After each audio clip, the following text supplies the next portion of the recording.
जमानत याचिका पर फैसले का दिन है आज। दिल्ली की राउज एवेन्यू कोर्ट फैसला सुनाने वाली है। लगातार जो जमानत की याचिकाएं हैं वो के कविता की तरफ से लगाई जा रही हैं, लेकिन अलग अलग ग्राउंड पर जब जमानत की मांग होती है हर बार जमानत याचिका खारिज ही हुई है। अब तक कोई राहत के कविता को नहीं मिली है।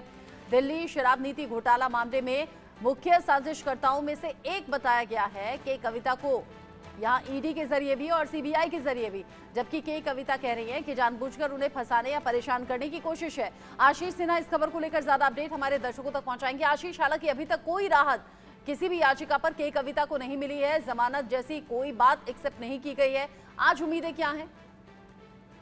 देखिए, इससे पहले जो भी के कविता ने जमानत अर्जी दाखिल की है अलग अलग अदालतों में, वो अंतरिम जमानत अर्जी थी, लेकिन यहाँ पर उन्होंने रेगुलर जमानत मांगी है।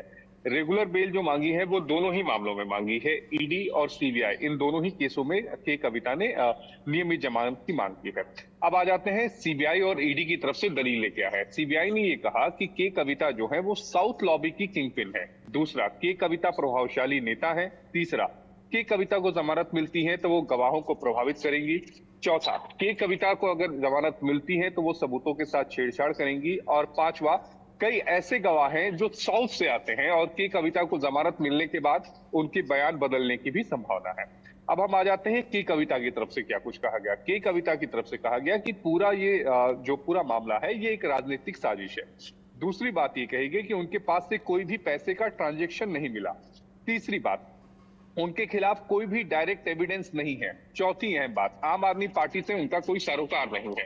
और पांचवी अहम बात कि गोवा चुनाव फंडिंग की जो बात हो रही है जिसमें 45 लाख आम आदमी पार्टी ने खर्च किए थे, उस ट्रांजैक्शन के बारे में उन्हें कोई जानकारी नहीं है। तो ये अहम बातें के कविता की तरफ से कही गई हैं, ये अहम बातें ईडी और सीबीआई की तरफ से कही गई हैं जो मैंने बताया।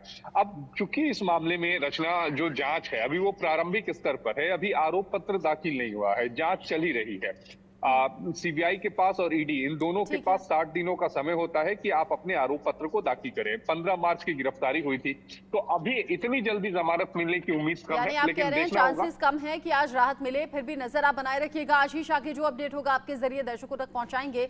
इसी खबर के साथ छोटा सा ब्रेक यहाँ पर ले रहे हैं। ब्रेक के उस पार ही खबरें जारी हैं, कहीं मत जाइएगा।